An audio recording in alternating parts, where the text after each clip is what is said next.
Welcome to Indian law classes.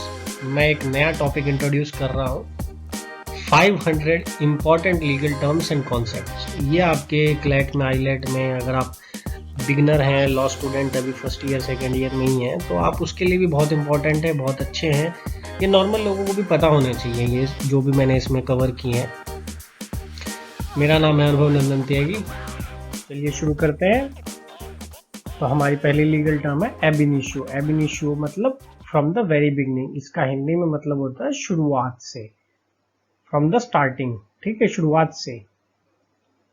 अब ये इसको जो है आप अगर सेंटेंस में यूज करना चाहते हैं तो एज ए सेंटेंस यूज कर सकते हैं कि ही वॉज अनसाउंड एब इनिशियो, यानी कि वो शुरुआत से ही बेवकूफ था, वो पागल था, वो शुरुआत से ही पागल था। ठीक है, वैसा नहीं कि वो बाद में जाके पागल हुआ था, वो बाद में जाके पागल नहीं हुआ, तो वो शुरुआत से ही पागल था।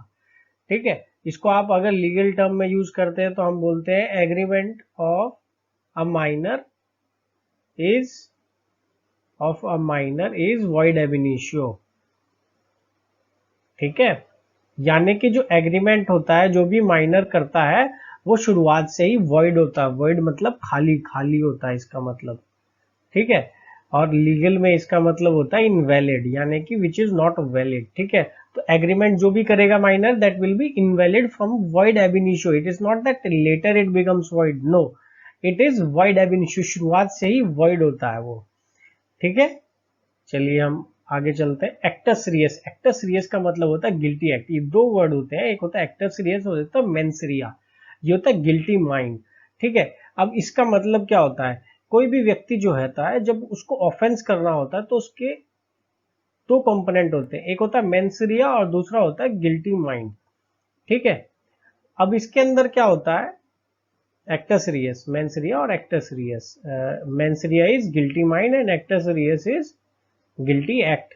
अब इसके अंदर क्या होता है, ये मेंटल कंपोनेंट है, मेंटल कंपोनेंट।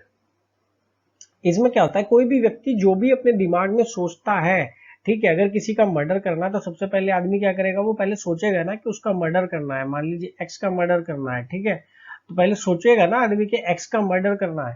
ठीक है, तो उस सोचने के अंदर वो क्या कर सकता है, प्रिपरेशन भी कर सकता है, वो प्लानिंग कर सकता है। प्रिपरेशन तो एक एक्ट हो गया खैर, बट एक प्लानिंग होती है। प्लानिंग जो होता है वो मेंटल होता है। ठीक है, तो वो व्यक्ति बैठ करके प्लानिंग भी कर सकता है, दैट इज ऑल मेंटल, तो दैट इज ऑल मेंसरिया।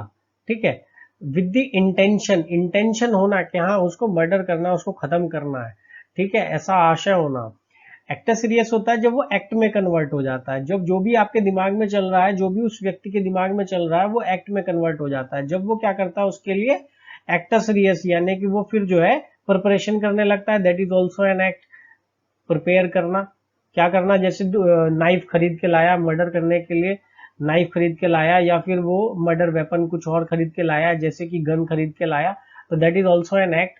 अब उसके अंदर मर्डर के अंदर पूरा जो कंपोनेंट होता है, that is not preparation. Murder के अंदर जो एक्टर सीरियस होता है वो होता है एक्ट ऑफ कमिटिंग मर्डर, यानी कि एक्ट कौन सा, जिसके अंदर वो चाकू उसके पेट में घुसेड़ दिया, जिसमें कि उसने गोली मार दी। ठीक है, तो that is actor serious in case of murder. ठीक है,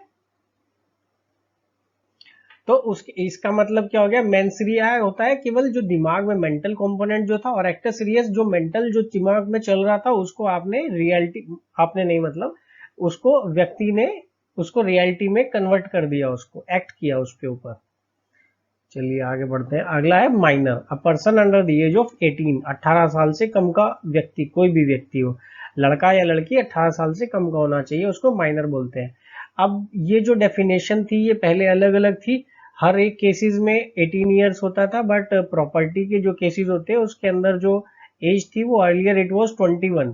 ठीक है, बट अब क्या हुआ है कि बाय द अमेंडमेंट कर दिया गया है in majority act, Indian majority act में अमेंडमेंट कर दिया गया, और अब जो है हर पर्पस के लिए एज जो है अब 18 हो गई है। तो इजी हो गया अभी समझने के लिए, याद करने के लिए, कि हर हर पर्पस के लिए अब जो एज है वो 18 ईयर्स है।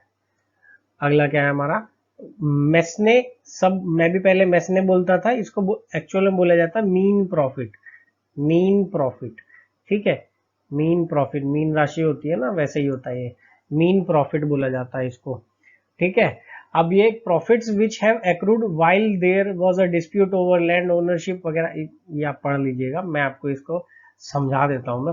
होता क्या है कि मान लीजिए एक एक्स है और एक वाई है, ठीक है, और ये जो वाई है इसने क्या किया, ये एक्स का घर था, इस पे कब्जा कर लिया। ठीक है, एक्स के घर पे कब्जा कर लेता है वाई, और वाई अब इसमें रह रहा होता है। तो ये प्रिज्यूम किया जाता है जब ये वाई जो इस घर में रह रहा है तो इसके अंदर इस घर से कुछ बेनिफिट वो हासिल कर रहा होगा, मोनेटरी यानी कि पैसे वाला। ठीक है, तो अब जो भी बेनिफिट वो हासिल कर रहा होगा मोनेटरी, हो सकता है वो खुद ना रह रहा हो, किराए पे रखा हुआ हो, तो उससे वो पैसे कमा रहा हो। ठीक है, तो मनी कमा रहा हो, तो that is in the form of compensation. तो क्या होगा कि ये जो एक्स है ये क्लेम करेगा कि क्योंकि मेरा जो घर था वो इसने इलीगली एक्वायर कर रखा था। यहाँ पर हमेशा मीन प्रॉफिट हमेशा जब भी किए जाते हैं, क्लेम किए जाते हैं, तो उसके अंदर क्या होता है, दूसरा व्यक्ति जो सेकंड पार्टी है, he does not have right over the possession of this particular property. इसका कोई राइट नहीं होगा इस प्रॉपर्टी पे, राइट होगा एक्स का। ठीक है, तो एक्स को ये पहले प्रूव करना पड़ेगा कि मेरा राइट है, और वाई ने मेरे को यहां से बाहर किया हुआ है, इस वजह से अब मेरे को मीन प्रॉफिट दिए जाए, जिसमें कि क्या होगा, वो कैलकुलेट होते हैं कि अच्छा भाई इतने साल से जो है ये एक्स ने, वाई ने जो है इसको डिस्पोजेस कर रखा था, एक्स को प्रॉपर्टी से निकाल रखा था। तो ठीक है भाई, अगर किराएदार जो है मान लीजिए इस घर का किराया देते 3,000 रुपए, 3,000 रुपए अगर किराया देते, और जो है उसको 6 महीने तक उसको घर से बाहर रखा एक्स को वाई ने, तो ये हो गया 18,000 रुपए। तो 18,000 रुपए का मीन आपका प्रॉफिट बनता है। तो यानी कि अभी 18,000 रुपए एक्स को दिए जाएंगे वाई के द्वारा। ठीक है, चलिए आगे बढ़ते हैं। तो हमारा अगली लीगल टर्म है कोडिसिल। कोडिसिल क्या होती है, कोडिसिल जो एक विल होती है, विल सब जानते हैं, वसीयत, वसीयत।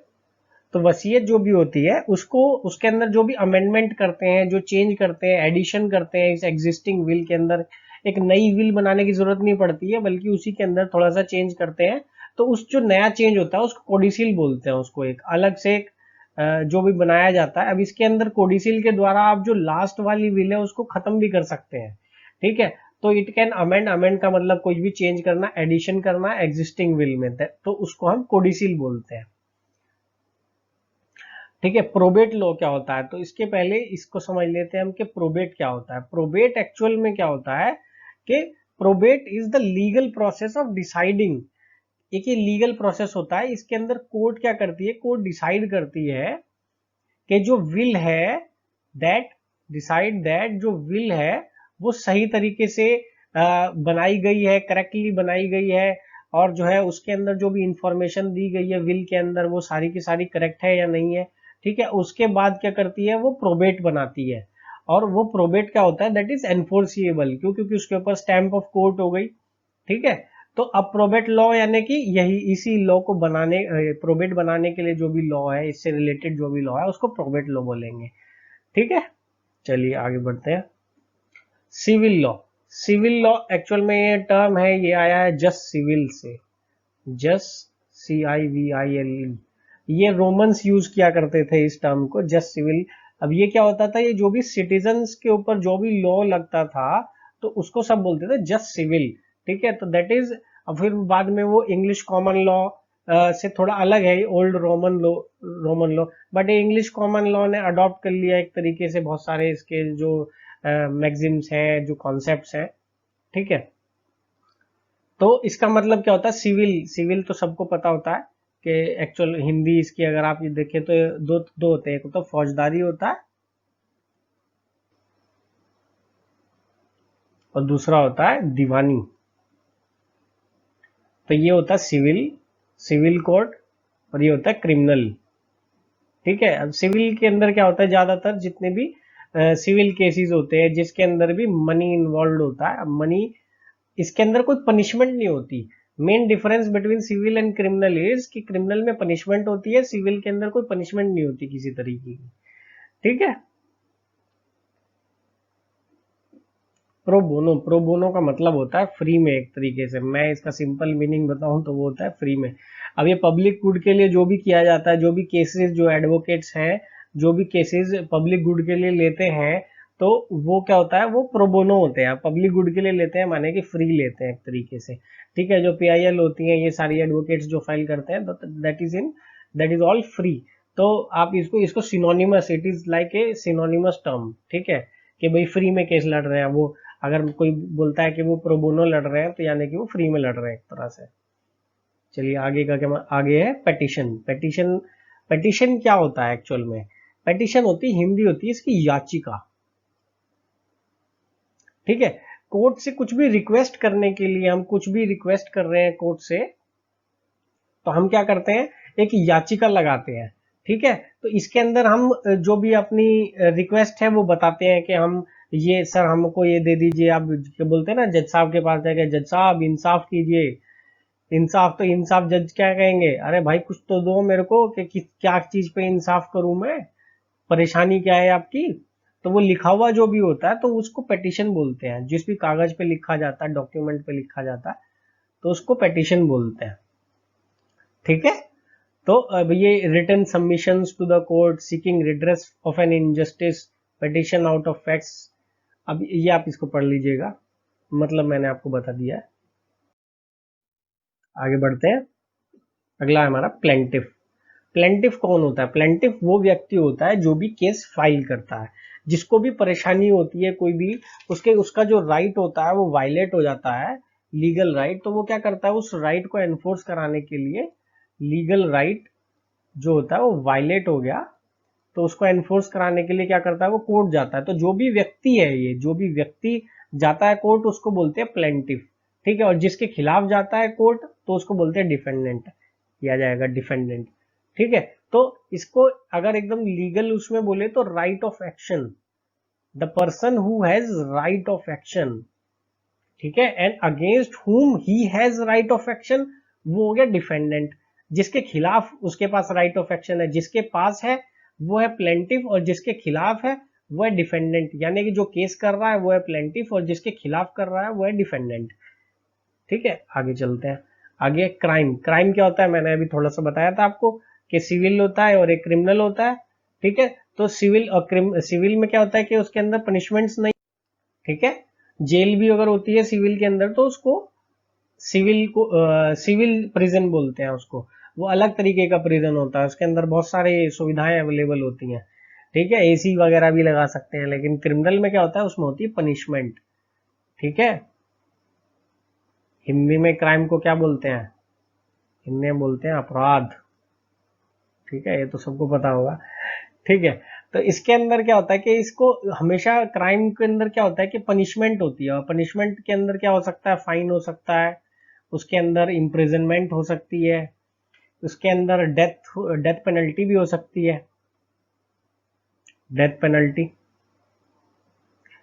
ये सारी चीजें होती हैं क्राइम के अंदर। चलिए आगे बढ़ते हैं।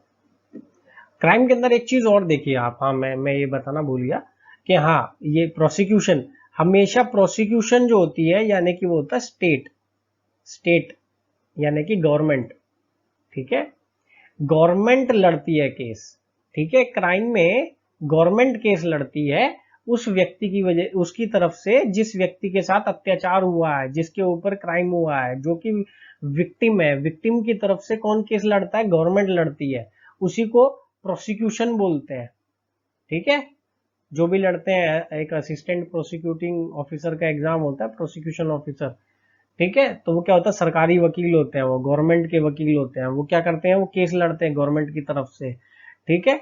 विक्टिम जो होता है, क्योंकि देखिए ये जो क्राइम होता है that is against public at large, against public at large, it is against the whole state, against whole state, ये पूरे के पूरे स्टेट के खिलाफ है, स्टेट माने गवर्नमेंट के खिलाफ होता है, ठीक है। और ये जो है ये सोसाइटी को बहुत नेगेटिवली इंपैक्ट करता है। जबकि जो सिविल जो मैटर्स होते हैं उसके अंदर दो पार्टी होती हैं, वो इन्वॉल्व होती है। लेकिन क्राइम के अंदर क्या होता है, जो व्यक्ति होता है वो एक तरीके से पूरी सोसाइटी को डिस्टर्ब कर देता है। इस वजह से इसका जो केस होता है वो कौन लड़ता है, वो गवर्नमेंट लड़ती है, और उसको हम बोलते हैं प्रोसिक्यूशन, ठीक है, against someone in respect of criminal charge. चलिए आगे बढ़ते हैं। अगला हमारा प्रोसीडिंग। प्रोसीडिंग मतलब जो भी चीजें कोर्ट के अंदर होती हैं, कोर्ट के द्वारा जो भी कार्रवाई की जाती है, कोर्ट के द्वारा जो भी कार्रवाई, ठीक है, जो भी कार्रवाई करती है कोर्ट किसी भी तरीके की, जैसे कि समन्स हो गए आपके, या वारंट्स इशू करने के लिए हो गया, या फिर आपको जैसे अरेस्ट वारंट होते हैं, ठीक है, या डिस्चार्ज कर दिया, या किसी को फ्रेम कर दिया, उसके खिलाफ charges, framing charges, charge frame करना, डिस्चार्ज करना, ऑर्डर करना, तो ये सारी जो भी चीजें कोर्ट से रिलेटेड, कोर्ट में जो भी कार्रवाई होती है, तो उसको सबको एक वर्ड मिला करके प्रोसीडिंग बोल देते हैं, उसको सबको मिला करके क्या बोलते हैं, प्रोसीडिंग्स बोल देते हैं। ठीक है, चलिए, अगर आपको कुछ और समझ नहीं आया तो आप प्लीज कमेंट में बताइए, ठीक है, मैं बिल्कुल आंसर करूंगा। ओके, धन्यवाद, जय हिंद।